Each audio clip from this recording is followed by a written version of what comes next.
ఏం చేయమంటారు పెట్టండి వండుకోమంటారా?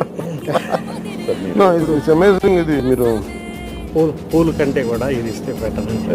నిజంగా ఎవరికొకళ్ళకి చాలా మందిగా అనాథాశ్రమాలకి ఇవ్వచ్చు. అలా నా రిక్వెస్ట్ కూడా అందరికీ, చాలా మంది విగ్రహాలు, శాల్వాస్ ఇవన్నీ తీసుకొస్తా ఉన్నాను.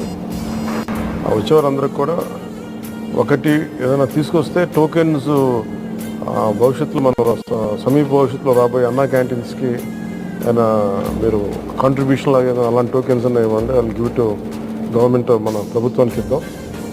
అలాగే మీకు ఏదైనా పర్సనల్గా ఇద్దాం అనుకుంటే ఇలాంటి ఏదైనా ఇవ్వగలిగితే అది నేను అనాథాశ్రమాలకు పంపిస్తాను. అలా కాకుండా ఈ విగ్రహాలు, శాలువాలు ఇవన్నీ నిరుపయోగంగా అయిపోతున్నాయి. ఆ విగ్రహాలకు కూడా ఏం చేయాలో తెలియట్లేదు. అందుకని దయచేసి నా విన్నపం, మా ఎంపీస్ ఇది స్టార్ట్ చేశారు, ఇనిషియేట్ చేశారు. ఇట్లా మనస్ఫూర్తిగా వారి స్ఫూర్తిని తీసుకొని